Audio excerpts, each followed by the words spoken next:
How can we use literary theory to enhance our written analysis? Let's find out!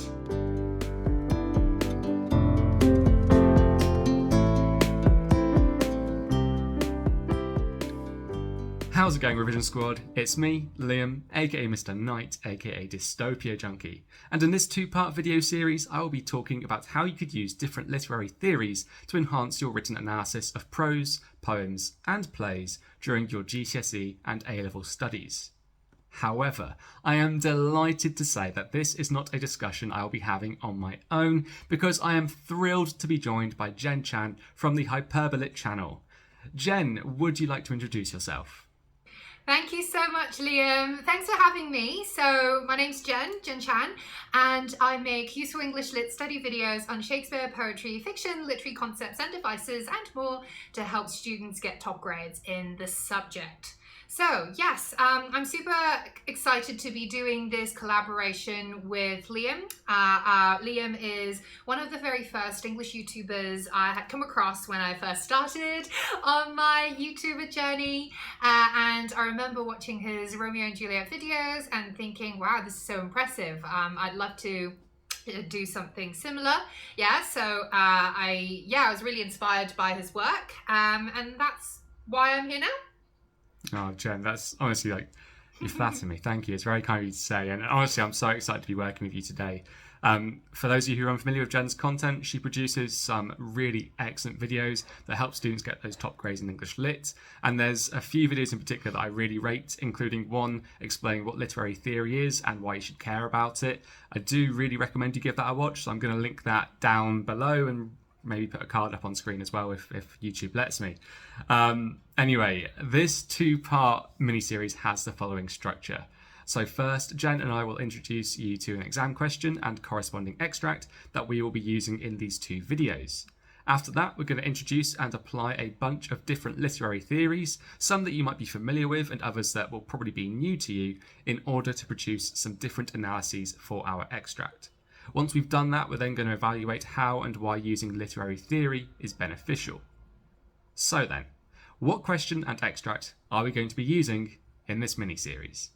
So we've decided to go for a pretty straightforward question, which is, how is Lady Macbeth presented in this extract? We've chosen this question because it's more or less the sort of question you might expect to see in your assessments. But Jen, which extract have we gone for? The raven himself is hoarse that croaks the fatal entrance of Duncan under my battlements. Come, you spirits that tend on mortal thoughts, unsex me here, and fill me from the crown to the toe topful of direst cruelty. Make thick my blood, stop up the access and passage to remorse, that no compunctious visitings of nature shake my fell purpose, nor keep peace between the effect and it. Come to my woman's breasts and take my milk for gall, you murdering ministers, wherever in your sightless substances you wait on nature's mischief. Come, thick night, and pour thee in the dunnest smoke of hell, that my keen eyes see not the wound it makes, nor heaven peep through the blanket of the dark to cry, hold, hold. I've got chills. That was a pretty phenomenal reading, Jen. Thank you. So for those of you who are unfamiliar with this extract, this soliloquy comes from Act 1, Scene 5 of Macbeth. Immediately before these lines, Lady Macbeth has read a letter from her husband, Macbeth, in which he told her that he met 3 witches who prophesied that he will become the King of Scotland. Knowing that King Duncan will soon be staying at the Macbeth's place, Lady Macbeth calls upon the supernatural to fill her full of wickedness so that she and Macbeth may kill the king and fulfill the witch's prophecy. So, Jen, do you have any initial thoughts about this extract? Yeah, so first of all, I think this is a highly relevant extract for pretty much any student who studies Macbeth. It's probably one of the most famous sections in the play, most widely studied, and it's often used as evidence to support the view that Lady Macbeth is this masculine character, right? But as I think we'll go on to analyse, we'll see that there's much more potential to the interpretation of her characterization than just kind of, sort of pure, simplistic kind of, oh, she's masculine because she's asking for herself to be unsexed, right? So speaking of the word unsexed, I think this is one of the key crux words in this speech. It's been the subject of many scholarly debates, right? So I actually have done a detailed analysis video on this speech, which I suppose perhaps we can link in the description box as well. But it's largely a close reading, right? Which, you later will be presenting your own close reading interpretation. So actually in this video, in this collaboration, I'm really excited to be approaching the same passage from other more theoretical approaches, right? Which we'll find out what they are later. But just as a quick teaser to, the kind of interpretation that I'll go on to present, I disagree largely that this moment just kind of presents Lady Macbeth in a masculine light. If anything, I sort of take the devil's advocate view. I think it deepens our impression of her feminine essence, or at least reinforces her status as a woman with uniquely female desires and needs. So I'm going to expand on this in detail later in my sections on feminist and psychoanalytic interpretation. But before I completely hijack the discussion, I'm just going to hand it over to Liam to share some of his thoughts. Yeah, no, I think you are spot on in picking unsex as one of the key words, crux words you said, for this soliloquy. I think that's something that students pick up on quite a lot, and as you said, has been sort of subject to some really rich, thorough academic debate historically. I'd say as well, the semantic field of the supernatural, so seen in spirits, murdering ministers, smoke of hell, and so on, really stands out for me, and that does actually influence quite a lot of the readings I will be producing over the next 2 videos with you. This is something that I think I'd like to sit and think about in way more detail and way more time. But when she says, my keen knife see not the wound it makes, I wonder if that already begins to suggest that Lady Macbeth feels guilt or remorse, or she feels conflicted about what she's going to do. The fact that, she doesn't want the sort of grievous wound that she's going to be inflicting upon Duncan to be visible. I wonder if there is some sort of guilt there. She can't face up to the consequences of her actions, maybe. Yes. I think it's a really brilliant soliloquy. Our boy Will Shakespeare, he's a master craftsman, isn't he? It's one that I think students really ought to know, and I'm really excited to be working with you to sort of show students where they can go with their analysis of this extract in particular. So speaking of, I guess it's time for us, Jen, to move on to our first theoretical reading of the extract. Indeed. Let's jump straight in. Awesome. So the first literary theory we're going to be using to help us answer the question is formalism. Created by Russian theorists like Viktor Shklovsky in the early 20th century, formalism focuses on the inherent features of a text, such as its grammar, syntax, and use of literary devices, and reduces the importance of a text's historical, biographical, and cultural contexts. Close analytic reading, which might include conducting some single word analysis or interpretation of specific literary techniques, is therefore a key skill used in formalist readings. Now, you watching this video, does this sound familiar to you? Because it probably should. A lot of what you're already doing when analysing texts might be considered formalist if you do any close reading that is centred on a text and doesn't necessarily bring in much in the way of context. So, with our question and extract in mind, what might a formalist reading look like? Throughout her speech, Lady Macbeth is presented as wicked. This impression is first evoked by how she refers to Duncan's impending arrival as his fatal entrance, given that the adjective fatal sees Lady Macbeth both acknowledge and welcome the fact that he will be killed whilst staying under her battlements. Her wickedness is reinforced by the semantic field related to the supernatural that is evident across her speech in phrases such as spirits, murdering ministers, and dunnest smoke of hell, for she does not shy away from such dark entities, but appears to instead embrace them.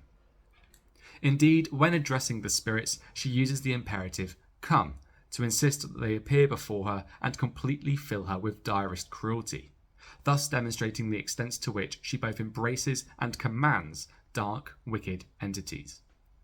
Furthermore, she rejects kindness as well, as is seen in how she asks the spirits to make her blood thick and stop up the access and passage to remorse, the human emotion connected to guilt, thus suggesting that Lady Macbeth is so wicked that she wishes to abandon her conscience so that she may freely commit evil deeds. Moreover, it is significant that Lady Macbeth's speech is a soliloquy, because this means that, given that soliloquies tend to reveal a character's innermost thoughts, the wickedness expressed in these lines relates to her true, innate feelings. In other words, both the formal and linguistic qualities of these lines suggest that Lady Macbeth is truly wicked to the core. Jen, any thoughts about that reading? Yeah, so I think it's incredibly detailed. I really like the fact that you picked out the semantic field that's related to supernatural. I think this is really helpful as a technique that students can pick up, especially those who usually find it more difficult to pick out specific literary devices. I always say the best approach to close reading anything is to find patterns and contrasts. And being able to identify a group of words that relate to the same idea or theme, right? In this case, it would be the semantic field of the supernatural, is a good example of that. Yeah. So I think if students were to be able to pick up on the semantic field of supernatural, then they'd be able to then they're opening up, I think, a lot of room for interpretation.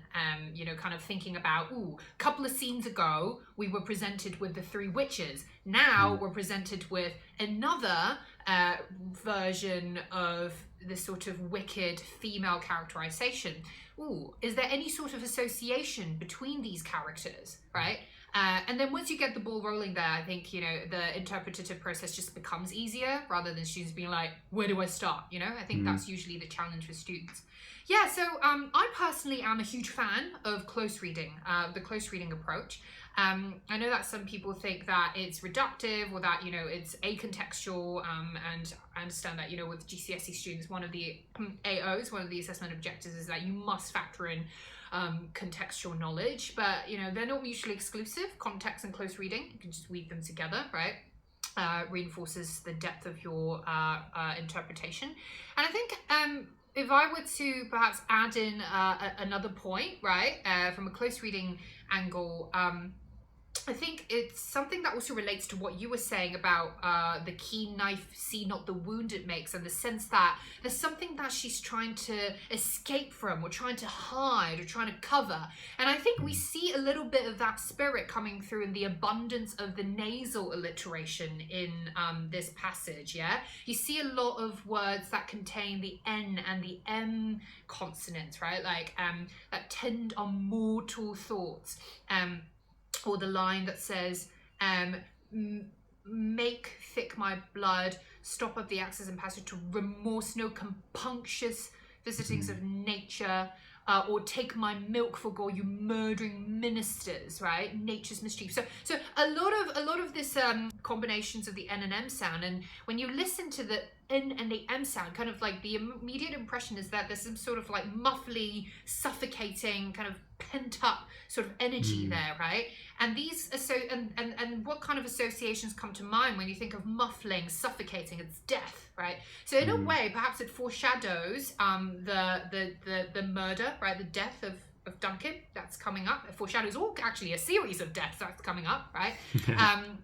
And also perhaps reflects at this moment a sort of unexpressed pent-up energy within Lady Macbeth that so desperately seeks a sort of release, right? So yeah, so I think this is one of the observations that I've personally made of the speech. Yeah, no, thanks, Jen. That's a really fascinating point to add into the formalist reading here, and I think sort of analysing sounds and repeated sound patterns is a really valid technique to be using, not just when analysing poetry, but when analysing prose and plays as well. So thank you so much for adding that in. I have one more point. Sorry. Oh, go on, please do. Actually, that point about analysing sound in the context of drama, I personally think is especially important, because when we think about it, plays were initially meant to be performed, right? And so, people, when they first came into contact with this text, it wouldn't have been a play script. It would have been,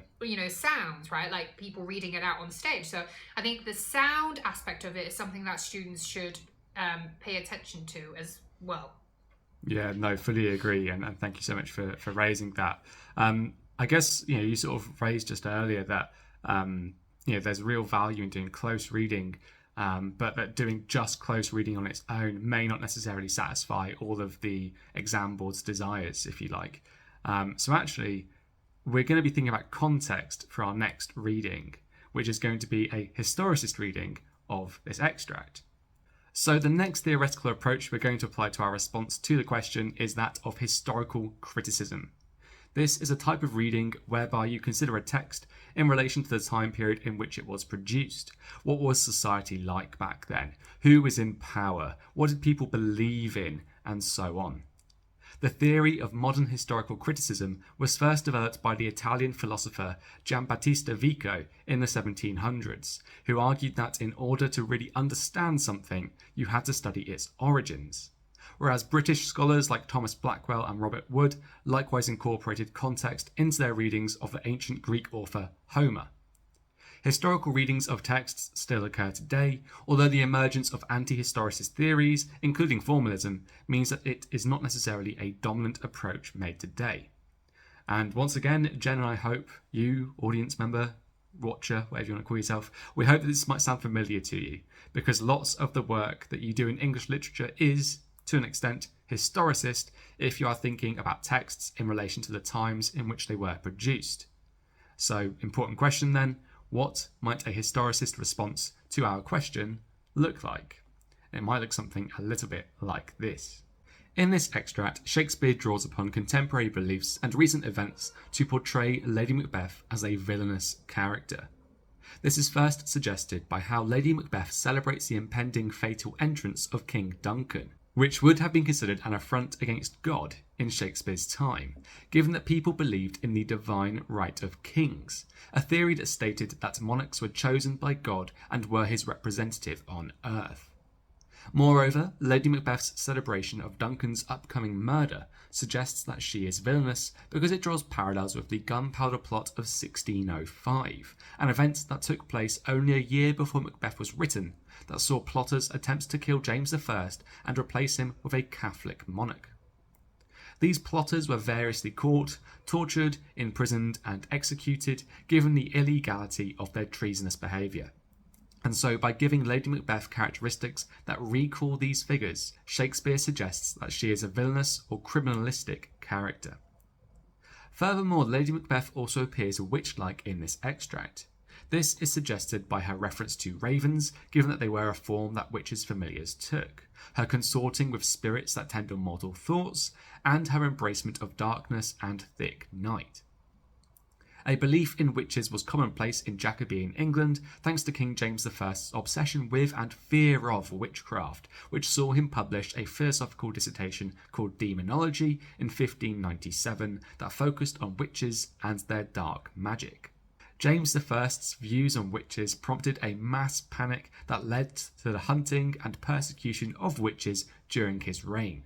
And so given that Lady Macbeth's summoning of spirits sees her behave in a way that people tended to associate with witches, she would have been perceived by Shakespeare's audience as a character to be feared, hated, and even persecuted.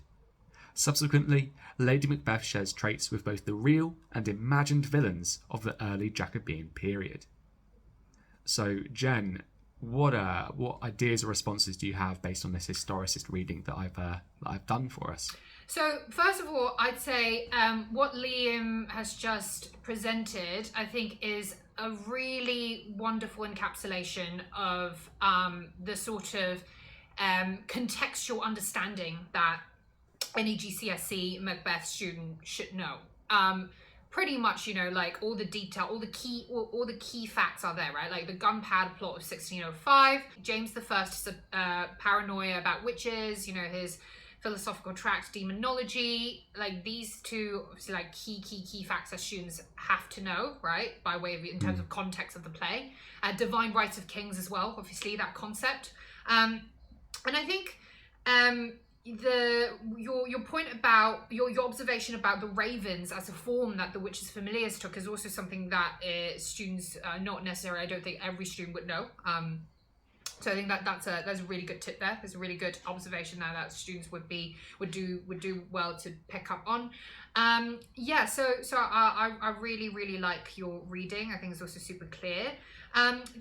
I think the maybe just like one more contextual detail I would add in there, but potentially as a suggestion to think about, is thinking about Lady Macbeth as this sort of looming shadow of Elizabeth I. Yeah, because there's an interesting kind of idea in the sort of entrance, this idea of entrance and like entering and exiting the throne, right? And you literally just had Elizabeth I, obviously because of her death, exit, the throne, and then being succeeded by this male monarch after 40 plus years of a matriarchal monarchy. So I think there's a certain element of perhaps fear as well. Like I don't know if it's almost a kind of sort of pandering to James I as well on the part of Shakespeare, being like, I'm telling the audience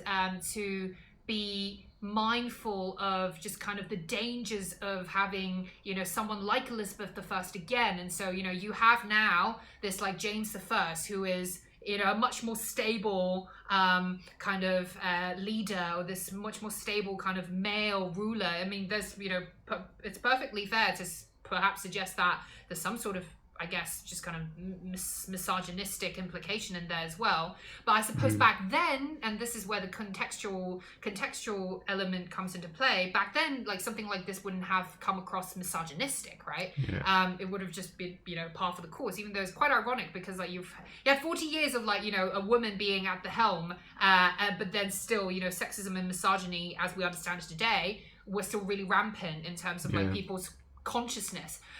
So I personally think there's interesting room for interpretation to look at Lady Macbeth potentially as this sort of looming shadow of Elizabeth I, and potentially like, sort of negative associations with her as a way to sort of relatively contrast James I as this more benign, reliable and masculine monarch. Yeah, and it's really interesting that you mentioned like the pandering to James I, because like it was theoried, rumoured, thought, believed, whatever you want to use, that he was descended from like the historical Banquo figure, and because there was like an actual Banquo person, and it's believed that James I sort of was descended from him, and so like the witch's prophecy that although Banquo won't become a king, his descendants will be, is thought to maybe be Shakespeare's way of sort of sucking up to James I again, between the sort of inclusion of witches, which he was obsessed with, the maybe sort of negative presentation of like a powerful woman, and then this sort of, hey, your ancestor is maybe in this play, or your ancestor is in this play. I think definitely shows that Shakespeare was maybe sucking up to the new king and looking to get favour and sort of further patronage. 100%. And after all, they renamed their playing company to the King's Men, right? So definitely looking for favour there. Definitely. Perfectly possible. Yeah. Okay, so that is where we're actually going to pause for now. In this video, Jen and I have introduced an exam-style question with associated extract and have started to apply formalist and historicist theories to some possible analytical responses to this question. Our hope is that these theoretical approaches seem somewhat familiar to you already, given that you are taught in school to use formalist and historicist techniques in your written responses. You just may not have actually been told that you're actually dabbling in literary theory. But what are we going to be doing in part 2 of this mini-series, Jen? So, in part 2, we're going to introduce you guys to 3 other theoretical approaches to interpretation. And so, if you want to know what those are, you need to watch part 2. Yeah, you do need to watch part 2. I promise you don't want to miss it out. We're going for some slightly more advanced and more tricky and less familiar theories, which we hope are going to be helpful to students in their GCSE A-level studies. So make sure that you are subscribed to Jen's channel, because that's where this video, part 2, is going to be hosted. And in the meantime, we hope that you have an awesome rest of the day. And if you are revising, please remember to take frequent short breaks, as a burned out student is not a happy or successful student, which is what you deserve to be. Bye.